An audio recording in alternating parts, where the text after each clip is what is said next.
Está começando uma nova temporada do seu Bíblia Fácil aqui na TV Novo Tempo. Nós estamos aqui para, como você sabe, estudar a Palavra de Deus e essa temporada tem um tema muito especial. Nós vamos estudar sobre os 7 pecados capitais. Na verdade, esse é um tema gerador, né? Nós vamos falar sobre a Bíblia, sobre o pecado, sobre como viver livres do pecado a partir dessa lista que nasceu na Idade Média, mas que se tornou aí parte do senso comum. E você é meu convidado para ficar essa temporada toda conosco.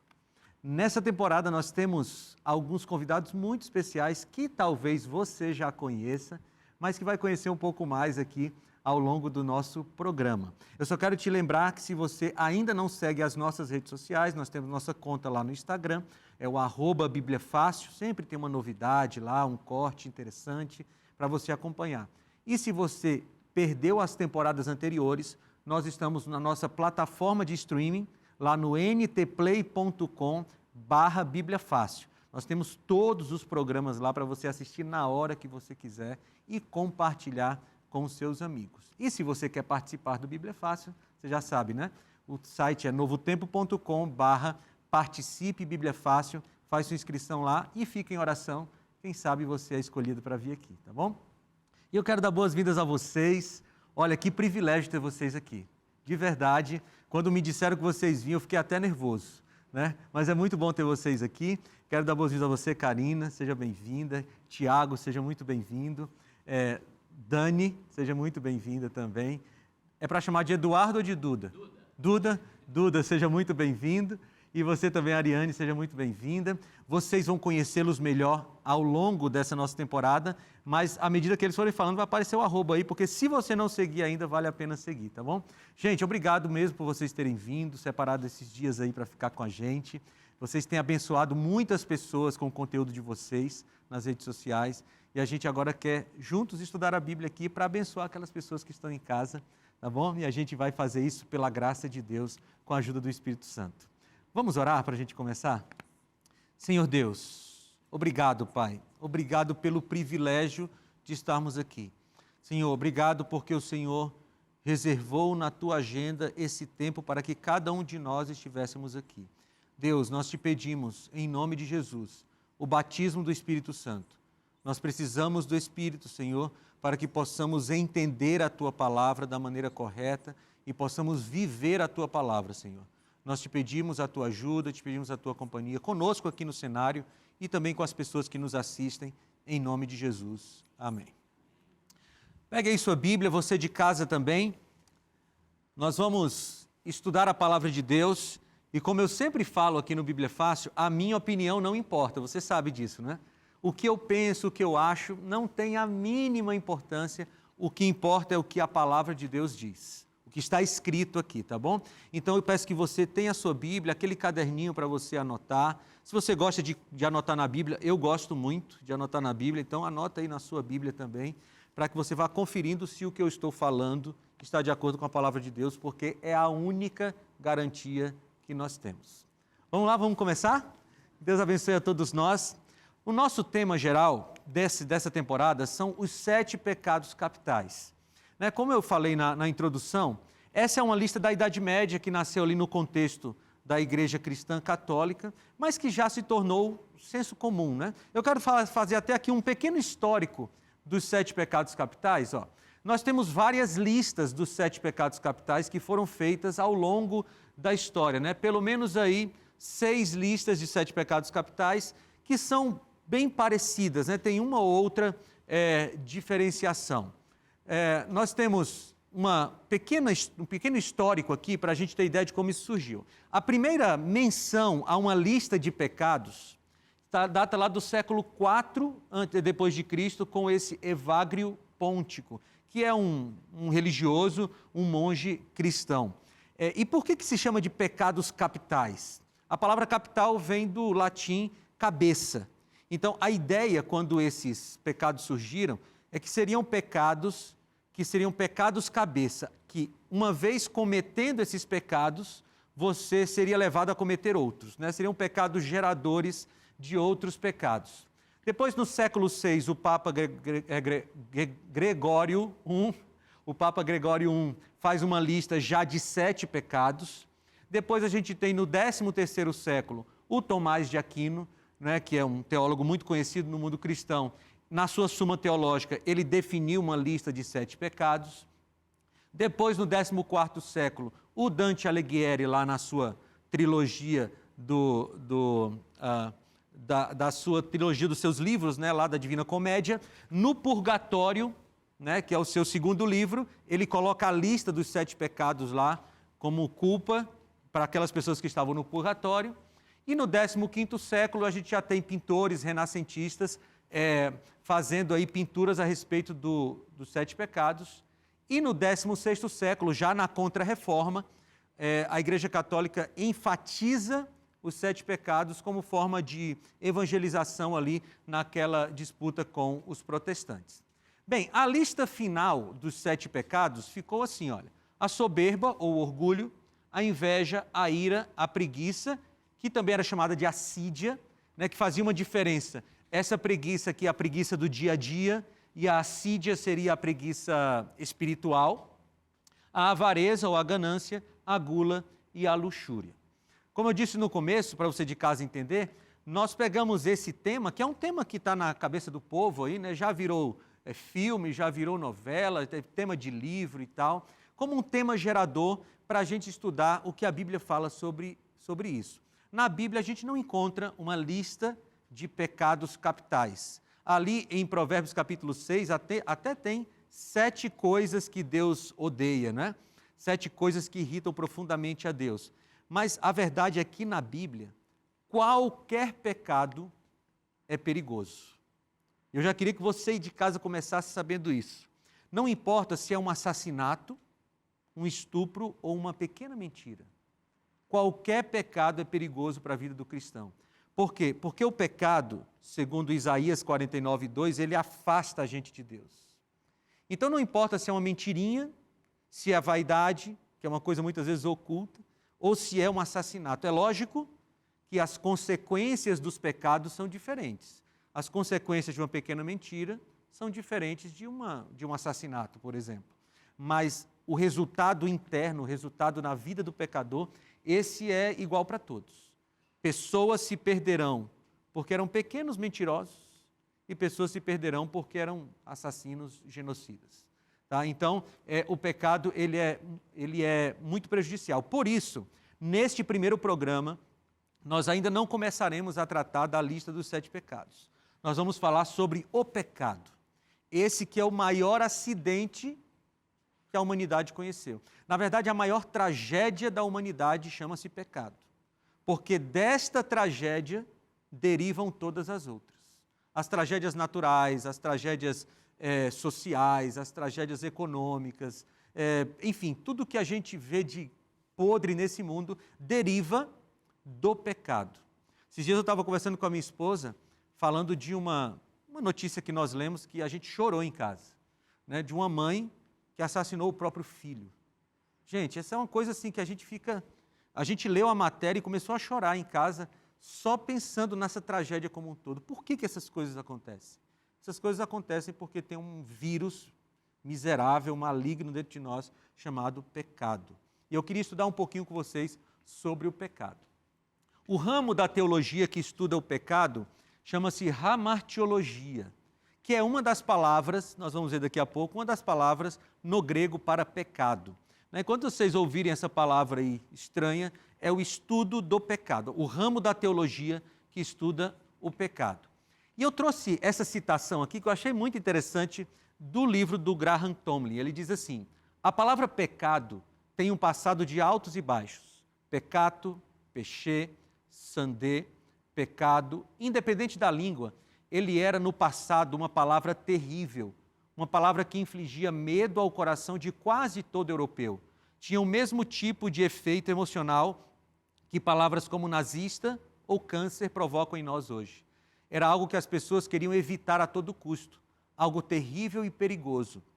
Agora, ela deixou de ser um Rottweiler para ser um poodle.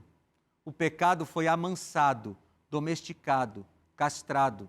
A palavra agora é mencionada com um leve sorriso ou uma dose pesada de ironia. Pode falar.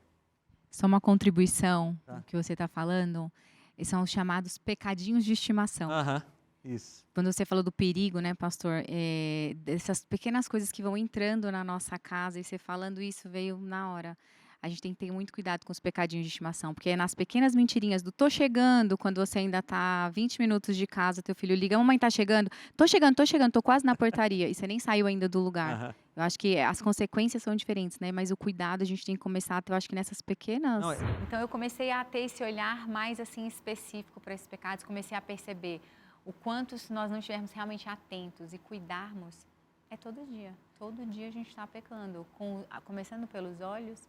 Eva olhou para a árvore e ali eu falo, ela começou a flertar com o pecado ali, ela flertou olhando para a árvore. Então, cuidar daquilo, por onde eu olho, aonde eu estou, que tipo de olhar eu dou para as coisas, do meu coração. Eu acho que tudo começa, é disso, do bater o olho, do estar no coração. E se a gente não cuidar o tempo inteiro, a gente está fazendo os tais pecadinhos de estimação. vai contaminando a nossa vida, né? E essa citação aqui, eu gosto dela porque hoje a gente vê no mundo cristão um tratamento sobre o pecado que às vezes é muito estranho, né? Pessoas relativizando o pecado, tentando explicar o pecado. Veja, o pecado na Bíblia nunca foi explicado. O pecado na Bíblia ele ou é perdoado ou ele é condenado.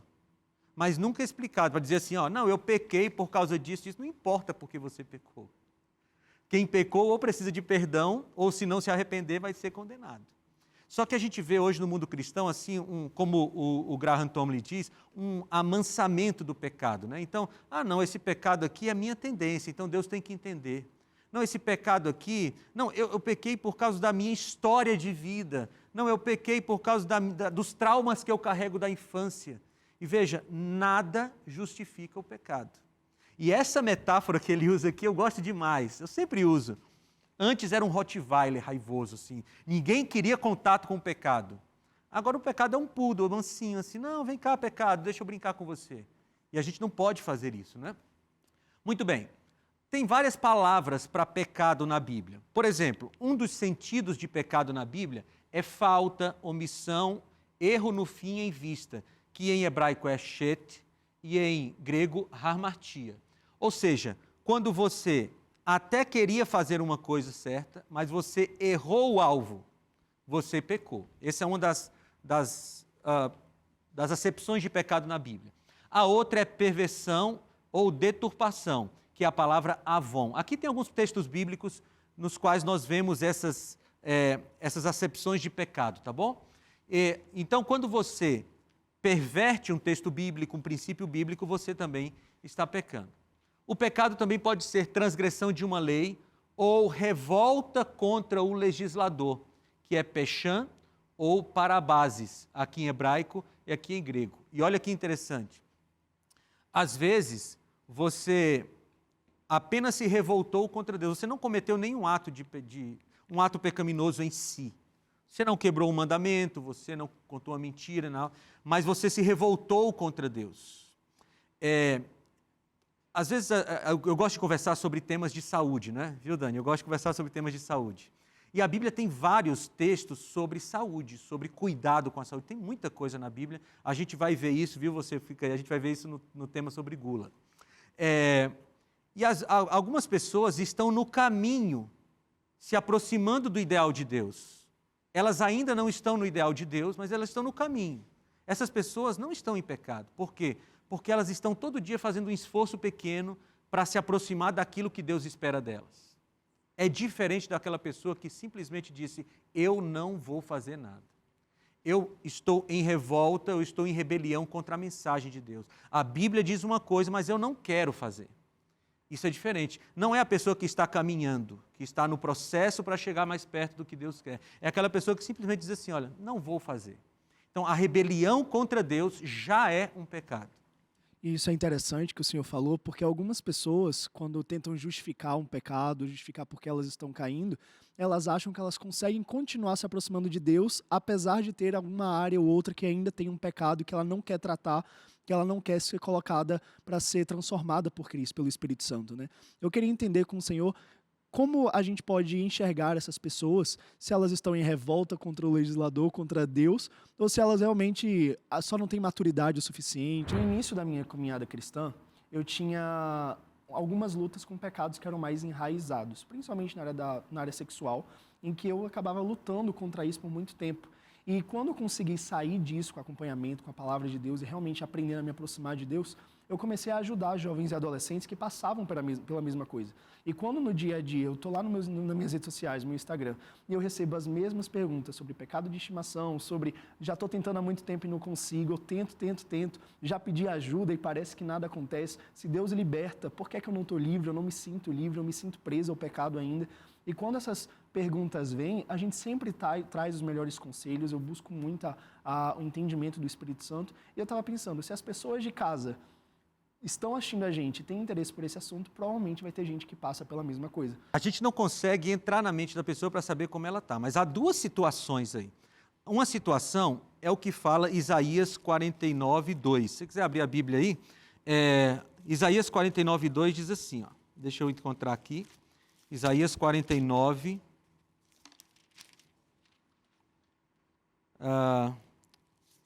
desculpa, 49 não, 59.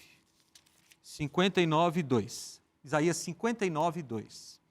Diz assim: mas as iniquidades de vocês fazem separação entre vocês e o seu Deus, e os pecados que vocês cometem o levam a esconder o seu rosto de vocês para não ouvir os seus pedidos. Essa é uma situação. A outra situação, vai comigo lá para Hebreus. Hebreus capítulo 10. Deixa eu ver se é aqui mesmo. Hebreus capítulo 10, versículo 26. Hebreus 10, 26. Tem a situação de Isaías 59 e Hebreus capítulo 10, versículo 26. Diz assim, olha, vou ler com você de casa também, está acompanhando? Porque se continuarmos a pecar de propósito, algumas versões dizem assim, deliberadamente, depois de termos recebido o conhecimento da verdade, já não resta sacrifício pelos nossos pecados. Então, há duas situações, viu, Tiago? Uma situação é de alguém que ela está pecando intencionalmente, ela está pecando porque ela quer pecar, ela sabe que é pecado e ela decidiu não largar aquele pecado. Essa pessoa está em separação de Deus. A outra é a pessoa que não sabe que está em pecado. Ela não sabe que aquilo é errado, ela não sabe o que ela está fazendo, ela não tem consciência do que está fazendo. Para essa pessoa, Deus não considera o tempo de ignorância. Então, assim, como é que a gente considera? A gente ora pelo pecador, né? Porque lá dentro da cabeça, só nós sabemos por que nós estamos pecando. Né? A gente peca sem saber, e aí Deus não considera esse tempo, ou a gente peca sabendo.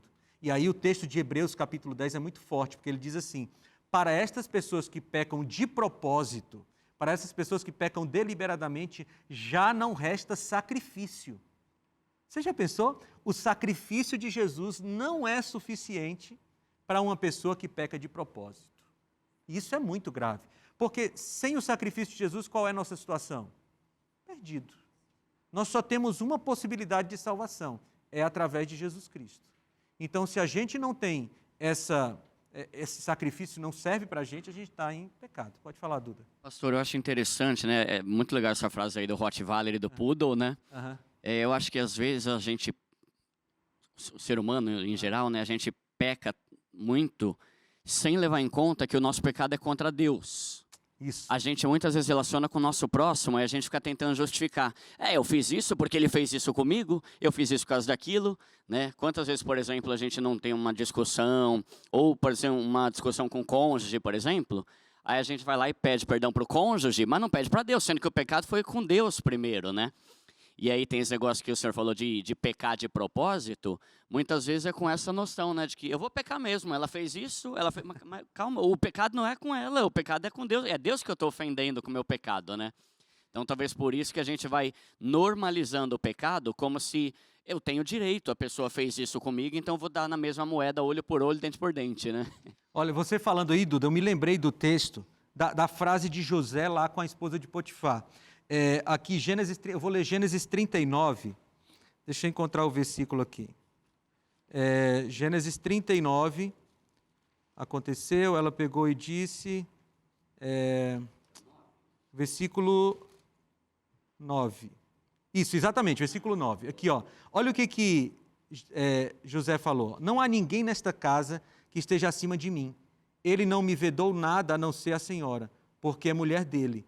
Como, pois, cometeria eu tamanha maldade e pecaria contra Deus? Todo pecado é contra Deus. É lógico que às vezes a gente peca e ofende as pessoas. E a Bíblia é bem clara, quando você pecar ofendendo alguém, você pede perdão à pessoa e a Deus. Mas o pecado sempre é contra Deus. Obrigado, Duda. Pastor, quando a gente peca consciente que está pecando, a gente está pecando contra o Espírito Santo. Contra o Espírito Santo. A gente vê lá Mateus capítulo 13, né? É a insistência do pecado, chamado de pecado contra o Espírito Santo. Então vamos lá, ó. Tem também a palavra iniquidade, que é a palavra anomia, do grego ausência da lei, né? Ainomos, e imoralidade, que é do hebraico rechá e do grego adikia. Então, existem diversas palavras para pecado na Bíblia que abarcam praticamente todas as áreas da nossa vida. Mas todas elas, de alguma forma, se encaixam na quebra da lei, porque o pecado, segundo a primeira carta de João, no capítulo 2, o pecado é a transgressão da lei. Agora eu quero fazer uma distinção aqui que é importante, que é a distinção entre pecado e pecados. O pecado com P maiúsculo e os pecados com P minúsculo. Que diferença é essa? É uma diferença didática, mas é importante a gente entender. O pecado com P maiúsculo é a nossa condição, aquilo que nós passamos a ser depois daquele episódio lá no Éden que a gente vai já analisar aqui. Então, nós temos um pecado que é a tendência, todos nós temos. Só teve um ser humano que habitou neste planeta que não tinha tendência para o pecado, chama-se Jesus Cristo. Porque Adão e Eva foram criados sem essa tendência, mas depois adquiriram depois do pecado. Então, só Jesus Cristo. Todos nós temos a tendência para o pecado. Então, o pecado com P maiúsculo, o que eu estou chamando de pecado com P maiúsculo é esse vírus que habita em nós e que promove os pecados. Então, por exemplo, quando eu minto para o meu filho, por exemplo, esse é um pecado com P minúsculo, consequência do pecado do P maiúsculo.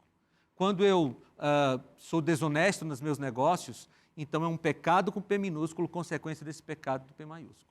Por que eu acho importante essa distinção? Porque eu já conheci algumas pessoas que disseram assim, pastor, hoje eu passei o dia todo sem cometer nenhum pecado. Eu já desconfio do negócio desse, né? Eu já fico assim, tá bom. Pastor, hoje eu não cometi nenhum pecado. E a pessoa fala isso como se isso colocasse ela num status superior aos outros que cometeram pecados. Mas o fato de eu não cometer nenhum ato pecaminoso não faz com que eu deixe de ser um pecador. Por quê? Porque o pecado é uma condição. O pecado é tanto um ato como um estado. Nós não somos pecadores porque pecamos. Nós pecamos porque somos pecadores. Mais ou menos como uma árvore de uma mangueira, né? A mangueira não é mangueira porque ela dá manga. Né? Ela dá manga porque ela é mangueira. Então, nós pecamos porque nós somos pecadores. E essa consciência é muito importante, porque há uma tendência no ser humano, e a gente vai ver isso quando a gente for ver a soberba, há uma tendência natural nossa, por causa do pecado, de achar que a gente é melhor que os outros. Porque eu sei mais, porque eu tenho mais títulos acadêmicos, porque eu tenho mais dinheiro, porque eu... enfim, eu sou melhor que o outro. Mas quando a gente vai para o campo do pecado, todos estão igualados. Amigos, vou falar uma coisa para você de casa aqui. Lembra daquela mãe que eu mencionei há pouco tempo, que assassinou seu próprio filho? Do ponto de vista do pecado, eu e ela somos iguaizinhos. Por quê? Porque somos tão pecadores um quanto o outro. O cara que está lá no presídio, que foi um estuprador, ele é igualzinho a nós que estamos aqui na TV falando sobre o pecado. Do ponto de vista do pecado, o que nos diferencia, ou pode nos diferenciar? É o quanto nós nos arrependemos e corremos para Cristo. Ou falaria o contrário, o quanto nós corremos para Cristo e nos arrependemos. Porque, segundo o texto bíblico, até o arrependimento é fruto de Deus em nós. Nós somos muito ruins, muito ruins. Muito bem. Então, negar a existência do pecado é negar, por extensão, a veracidade da Escritura. Então vamos lá, o que que a Bíblia fala sobre o pecado? Vamos começar com o início, tá? Vocês vão perceber que no nosso programa aqui sempre eu vou voltar para o Gênesis, porque o Gênesis no Gênesis tem a base da nossa teologia cristã. Então, Gênesis capítulo 1, versículo 31. Aqui já é o final da semana da criação, e no final da semana da criação diz assim: e Deus viu tudo o que havia feito, e tudo havia ficado muito bom. Passaram-se a tarde e a manhã, esse foi o sexto dia. Então, Deus criou tudo perfeito. Amigos, quando Deus criou, não existia. Quando Deus criou a terra, não existia tendência para o mal, não existia inveja, não existia gula, não existia nada disso. Por quê? Porque Deus criou um ser humano perfeito. Porém, o porém não cabe aqui. Ele criou um ser humano perfeito e livre. Você diz assim, porém livre, parece que a liberdade não era a perfeição. Mas Deus criou um ser humano perfeito e livre. E isso explica um pouco a entrada do pecado, a gente vai ver daqui a pouco. Muito bem, agora como foi a entrada do pecado? Gênesis capítulo 3, do versículo 2 ao versículo 6, tá bom? Diz assim, só para dar o contexto aqui, talvez você de casa não entenda, Eva estava passeando pelo meio das árvores do jardim do Éden e ela se aproxima da árvore que não deveria se aproximar, a árvore do conhecimento do bem e do mal. E lá está a serpente, ou Satanás, encarnado na serpente, e ele começa o diálogo, e aí Eva diz assim, respondeu a mulher à serpente, podemos comer do fruto das árvores do jardim, mas Deus disse, não comam do fruto da árvore que está no meio do jardim, nem toquem nele, do contrário vocês morrerão. Agora presta atenção, disse a serpente à mulher, certamente não morrerão. Deus sabe que no dia em que dele comerem, seus olhos se abrirão e vocês serão como Deus, conhecedores do bem e do mal. Quando a mulher viu que a árvore parecia agradável ao paladar, era atraente aos olhos e, além disso, desejável para dela se obter discernimento, tomou do seu fruto, comeu e deu a seu marido, que comeu também. Aqui está a maior tragédia da história da humanidade, a entrada do pecado. E, amigos, essa entrada do pecado é a responsável por todas as tragédias que nós vimos nesses últimos milhares de anos aí da humanidade. Por causa desse episódio, nós sofremos hoje. E esse episódio tem muita coisa a nos dizer, a gente vai continuar estudando ele após o intervalo. Então não sai daí, porque a gente volta já já. Estudar a Bíblia é sempre maravilhoso, né? Eu fiquei até feliz com esse convite, porque às vezes a gente tem uma rotina tão corrida, que quando a gente recebe um convite para falar sobre ali os 7 pecados, te força. Agora eu tenho que parar e estudar por algumas horas aqui, né? É muito engraçado, porque quando eu escutava sobre os 7 pecados capitais, eu sempre falava, quem escolheu isso nunca leu a Bíblia não, porque existem muito mais pecados do que 7 pecados. Então eu sempre achava muito curioso, mas eu nunca levei em consideração de que, na verdade, pecado capital é pecado cabeça, então talvez tenha algo mais que isso. São pecados capitais, como o pastor falou, os pecados cabeças que dão origem a muitas coisas, mas eles estão o tempo inteiro, né? Em pequenas ações, no orgulho, o orgulho de repente, até uma pergunta que eu ia fazer para o pastor, será que existe um orgulho bom? A gente começa a estudar e começa a se enxergar nos temas, em todos os pecados, e começa a olhar mais para si.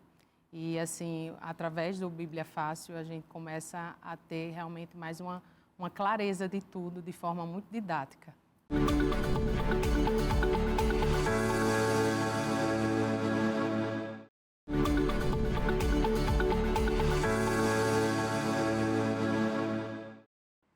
Estamos de volta com o seu Bíblia Fácil e eu já quero começar te oferecendo este guia de estudos, é a nossa revista Esperança, a revista oficial da Novo Tempo, e o tema deste fascículo é a cura do pecado. Aqui você vai poder estudar com muita calma esse tema que nós estamos apresentando hoje. Aqui você vai encontrar a origem do pecado, né?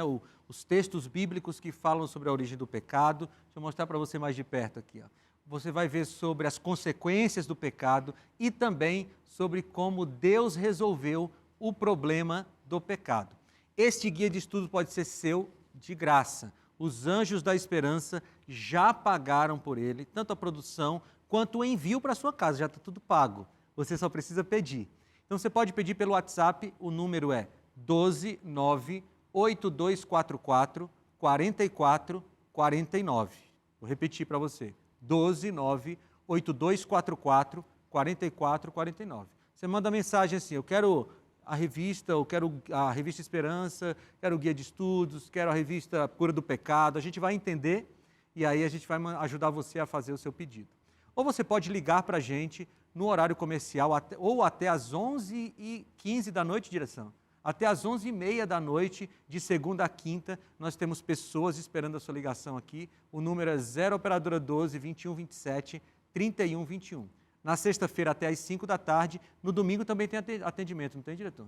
Domingo até às 10 da noite, das 4 da tarde às 10 da noite, tem atendimento também para você ligar. 0 operadora 12 2127 3121. Ou você pode entrar no site novotempo.com/escola bíblica e você vai pedir o seu guia de estudos e a gente manda para a sua casa sem custo algum, tá bom? Vamos lá, vamos continuar nosso estudo aqui sobre o pecado. Então nós paramos aqui quando Eva comeu o fruto e depois ela também deu ao seu marido Adão. E veja uma coisa interessante, a frase ali que Satanás disse para Eva foi: vocês serão como Deus. Satanás falou isso para Eva. E o que a gente aprende com isso aqui? Olha, no sentido mais profundo, o pecado é uma idolatria a si mesmo.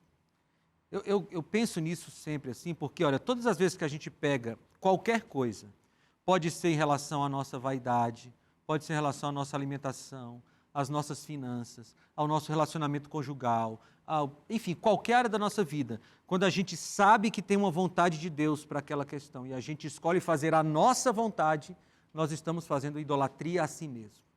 E idolatria é pecado também, né? Mas eu só quero dar uma pausa aqui porque eu esqueci de fazer um negócio importante. Hoje é dia 16 de janeiro, confere aí. Se você está assistindo o inédito, hoje é 16 de janeiro. E amanhã é aniversário do Tiago. Tiago, parabéns, que Deus abençoe você. Completando 23 aninhos, gente, é um menininho, né? Porque quando você está nos 40 e poucos já, você já acha... Quando eu tinha 23 anos, eu olhava para o de 40 e dizia assim, nossa, que velho. Hoje o de 40 para mim é um jovem, está no começo da idade. Se eu chegar com sua idade tão bem quanto o senhor, tá feliz, viu? Tamo junto. Tá bom? Mas parabéns, Tiago, que Deus abençoe. Mas vamos voltar aqui. Então, olha, a idolatria a si mesmo foi o início do pecado ali, porque Eva, ou melhor, Satanás, ele disse para Adão e Eva assim, olha, vocês serão como Deus, conhecedores do bem e do mal.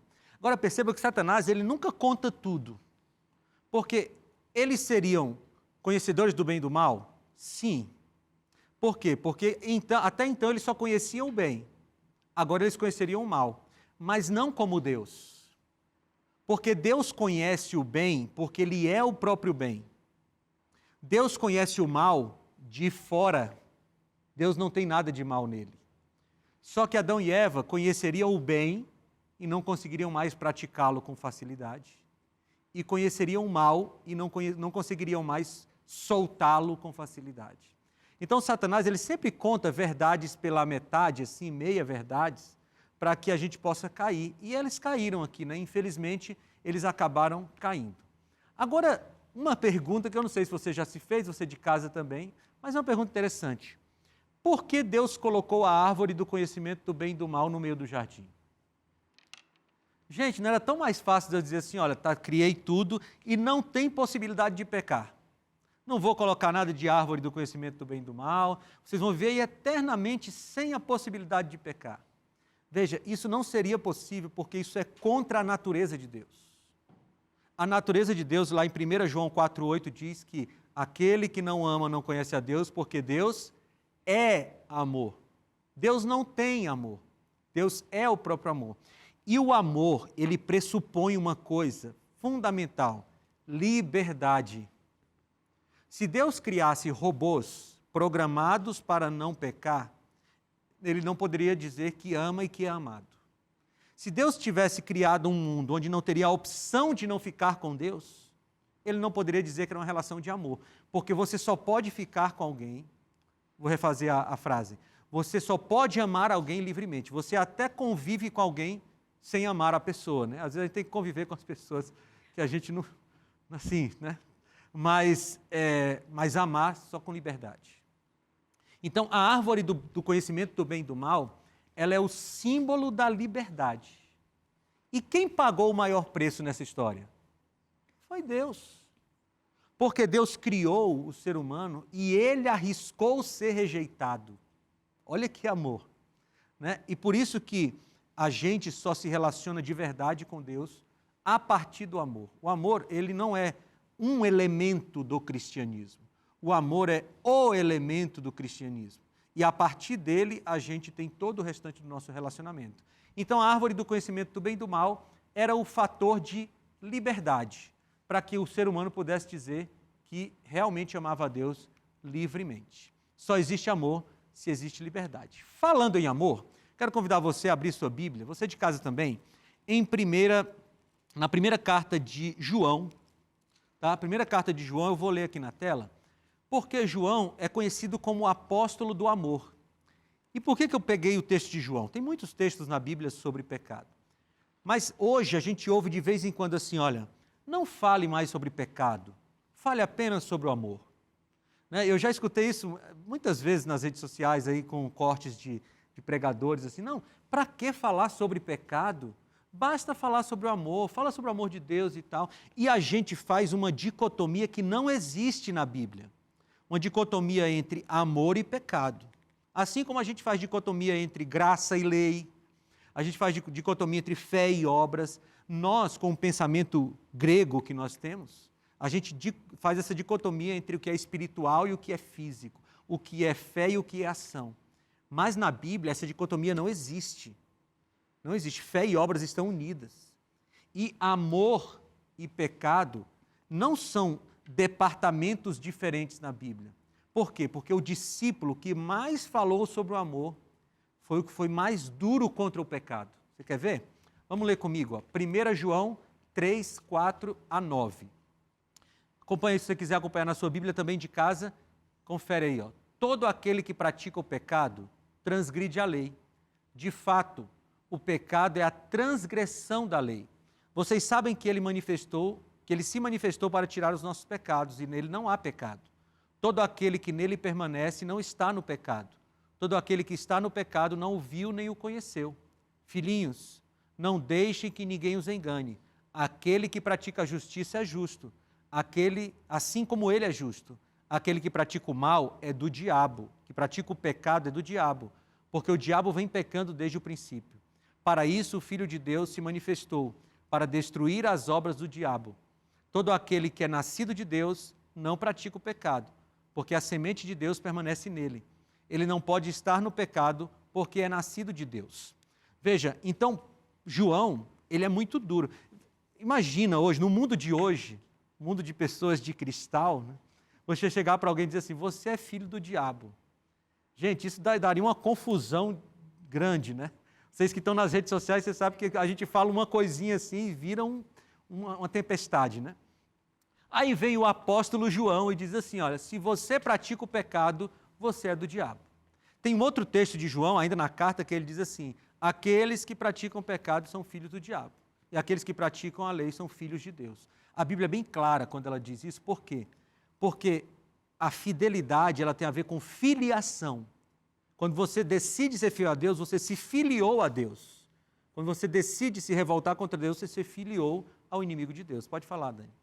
Pastor, é bem sério isso aí que o senhor está falando, né? Quando eu fui para a rede social falar sobre liberdade, o que é ser livre, foi uma polêmica, exatamente porque era o meu ponto fraco antes de conhecer Deus. Eu escutava muita música secular. E aí eu comecei, o Espírito Santo me incomodou e parei de escutar e comecei a levar isso na minha rede social. E eu falei, gente, eu sou livre. E cheguei na minha rede social, eu falei assim, eu sou livre a partir de hoje. E veio todo mundo falando. Eu falei assim, olha, eu sou tão livre que Deus entregou o filho dele por minha causa e eu conheço o amor. E aí um rapaz entrou na live e falou assim, eu também sou livre. Eu escuto música secular e eu sou livre. Eu falei, se você fuma? Ele falou, fumo. Eu falei, você bebe? Ele falou, bebo. Eu falei, eu não fumo e não bebo. Então eu sou livre. Agora, deixa eu te falar, amanhã faz um teste, para de fumar e de beber, você consegue? Aí você pegou ele, né? Ele foi e falou que não. Eu falei assim, então você não é livre, você é filho do Satanás. Então, assim, foi onde que tive muito... Aí você ainda coloca assim, assinado para o apóstolo João, né? Então as pessoas ainda não têm a concepção do que é ser livre. Mas você sabe que esse conceito que você falou é um conceito bíblico, né? Gálatas capítulo 5, Paulo fala sobre liberdade e ele diz que só é livre quem tem condições de dizer não para si mesmo. Só é livre. Se você não tem condições de identificar uma coisa ruim em você e dizer não para ela, você ainda não é livre. E você é escravo da sua própria vontade. Né? Liberdade é você conseguir dizer não para si mesmo. Essa é a verdadeira liberdade.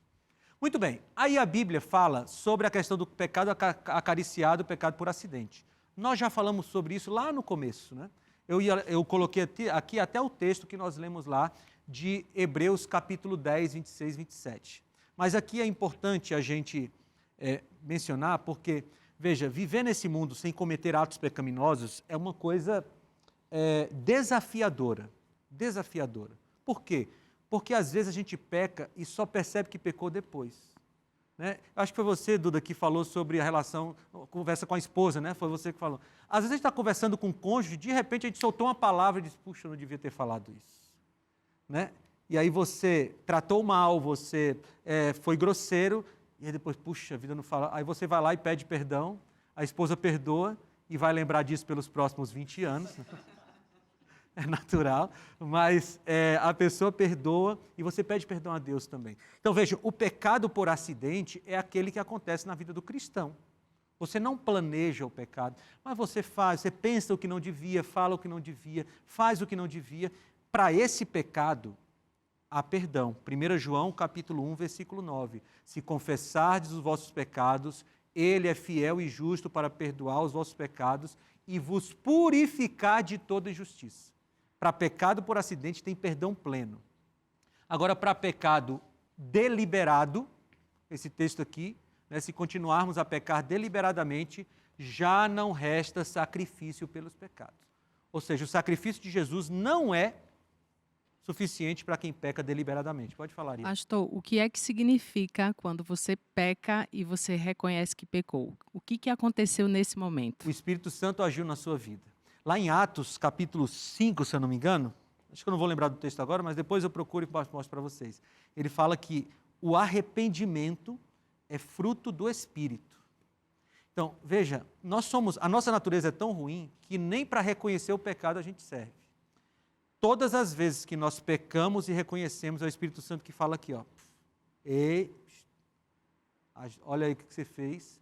E o Espírito Santo nos ajuda a nos levar ao pecado. Vamos abrir isso aqui. Ó. Eu não lembrei do texto de Atos, eu estou tentando lembrar aqui, mas eu lembrei do texto de João, capítulo 16. João, capítulo 16. Olha o que é o trabalho do Espírito Santo. João, capítulo 16. Vamos ler aqui, versículo 8. João 16, 8 diz assim, ó. Quando ele vier, estou lendo João 16, 8, tá bom? Quando ele vier, convencerá o mundo do pecado, da justiça e do juízo. Ou seja, quem é que nos convence que nós pecamos? O Espírito. Por isso, amigos, que sem o Espírito Santo a gente não tem condições de salvação, porque ele nos convence do pecado, da justiça e do juízo, ele nos leva para Jesus e Jesus nos salva. Fala, Duda. Dentro disso que o senhor está falando, né, pastor? Pensar que, às vezes ou sempre, né? Mais importante do que ficar tentando vencer pecado é a gente se achegar a Deus o tempo todo. Esse é o ponto. Né? Eu vou fechar a porta e ficar sós com Deus, porque é estando cheios dele que a gente vai conseguir. A gente não consegue sem ele de jeito nenhum, né? Esse é o ponto. Mais do que lutar contra o pecado. Gente, tem que fazer um corte disso aqui que ele falou, hein, gente? Mais do que lutar contra o pecado é lutar para ficar com Jesus, porque ele nos ajuda. Isso é muito interessante que o Duda falou sobre as pessoas quererem lutar contra o pecado em vez de se aproximarem de Deus. A Karina falou no começo sobre o perigo dos pecadinhos de estimação. E eu trabalho com jovens e adolescentes, principalmente nas minhas redes sociais, e eu recebo muita gente perguntando como é que eu luto contra um pecado de estimação? Eu estou há anos tentando lutar contra isso, eu não consigo. E aí eu acho que é onde entra muita diferença de arrependimento e remorso, né? Porque enquanto o remorso é aquele sentimento de tristeza que você tem depois que você pratica um pecado, o arrependimento é literalmente uma mudança de rota, é você realmente mudar a sua mentalidade. E é muito interessante as pessoas terem esse conhecimento, esse discernimento de, será que você está arrependido de verdade daquilo que você está fazendo, ou você só não está gostando das consequências? Muito bom. E você me lembrou um texto bíblico. O que a gente faz para vencer o pecado? Salmo 119, versículo 11 diz: escondi tua palavra no meu coração para não pecar contra ti. Então, quanto mais a gente tem a Bíblia dentro de nós, mais forças nós temos recebidas de Deus para lutar contra o pecado. Muito bem, quais são as consequências do pecado, então? A gente já viu algumas delas aqui, mas eu quero passar por elas. Primeiro, separação de Deus. Isaías 59, 2: as vossas iniquidades fazem separação entre vós e o vosso Deus, e os vossos pecados encobrem o seu rosto de vós, para que não ouça. Segunda consequência do pecado, provoca a ira de Deus. Romanos 1,18 diz: a ira de Deus se revela do céu contra toda impiedade e perversão dos homens que detêm a verdade pela injustiça. Esse é um tema interessante. Deus se ira? Sim. E no programa sobre a ira, nós vamos falar sobre a ira de Deus. Mas a ira de Deus é provocada pelo pecado. O pecado causa confusão mental. Romanos 1, 21 e 22 diz: porquanto, tendo conhecimento de Deus, não o glorificaram como Deus, nem lhe deram graças, antes se tornaram nulos em seus próprios raciocínios. Olha, veja, se tornaram nulos em seus próprios raciocínios. O pecado causa confusão mental, obscurecendo-lhes o coração insensato, inculcando-se por sábios, tornaram-se loucos. O pecado faz isso. Ele induz à idolatria. A gente não tem tempo, infelizmente, de ler esse texto. Queria muito ler. Mas é Romanos capítulo 1, do versículo 23 até o final do capítulo ali, quando ele está falando sobre os pecados sexuais, sobre a homossexualidade de maneira mais específica. E ele fala lá que essas práticas homossexuais são idolatria. Porque, como eu disse lá no começo, o pecado é idolatria contra Deus, idolatria de si mesmo. Né? Então, ele causa idolatria. Ele muda as ordens naturais, ainda em Romanos capítulo 1, 25, 26 e 27, quando ele diz assim que homens e mulheres trocaram as suas relações naturais, seria de homem com mulher, mulher com homem, pela sua própria vontade. Né? O pecado muda a ordem natural das coisas criadas e ele leva à morte. Tá? Agora, eu não quero terminar esse programa sem falar da solução de Deus para o pecado. Porque o pecado realmente é uma coisa horrível. Mas Deus tem solução para o pecado. E qual é a solução de Deus para o pecado? João 19, 30. Aqui é só um dos textos, tá?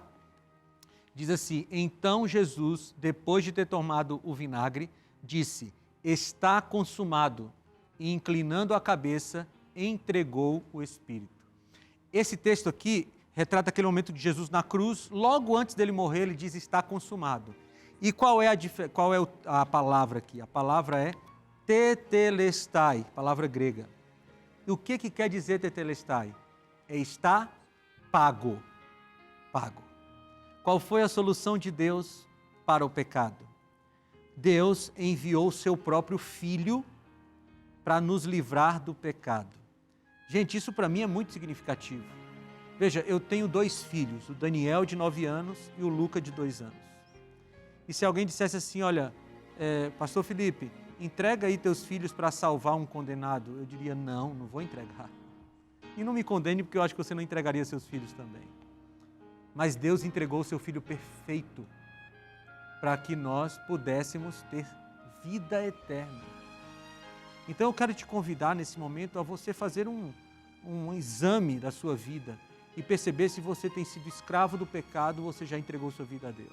Aliás, peça a Deus para sondar você, sondar o seu coração e te convencer do pecado, da justiça e do juízo. Faz isso enquanto você ouve esse hino.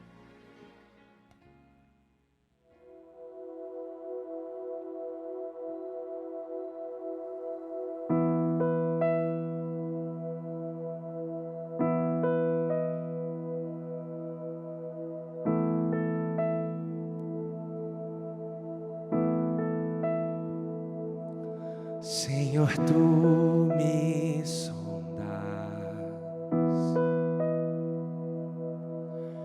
e me conheces,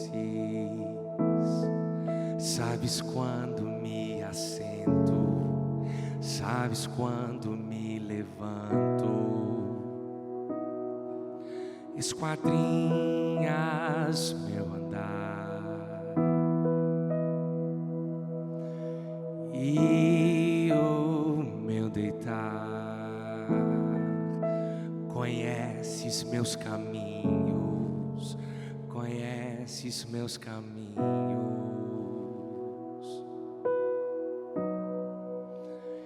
Ainda a palavra não me chegou à boca e tu já conheces toda.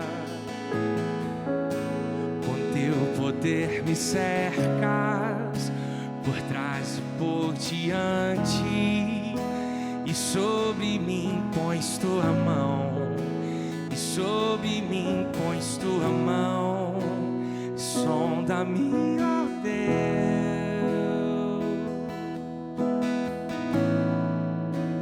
sonda-me, ó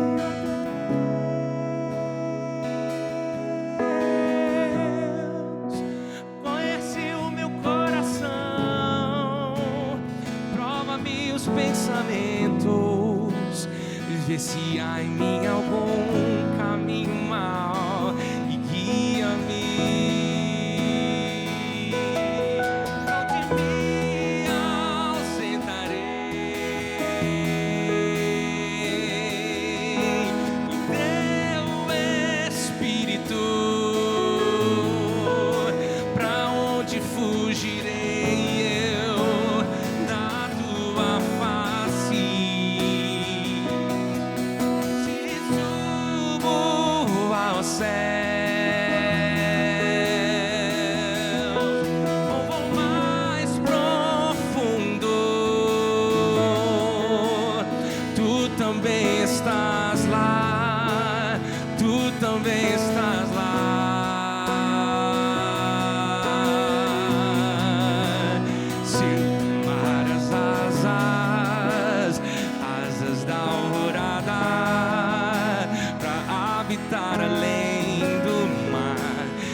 Dias no teu livro, ali já foram escritos.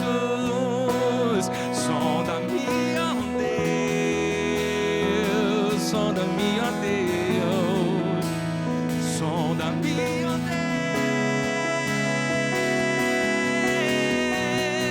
Deus, conhece o meu coração, prova-me os pensamentos, vê se há em mim algum caminho mau, guia-me. Sonda-me, ó Deus, sonda-me, ó Deus, sonda-me, ó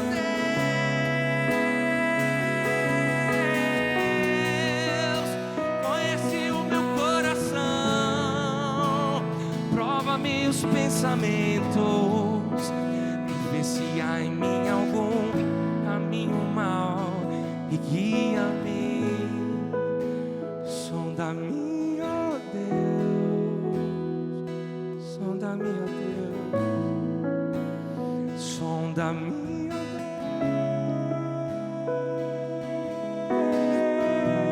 Deus, conhece o meu coração, prova-me os pensamentos, vê se há em mim algum caminho mau e guia-me.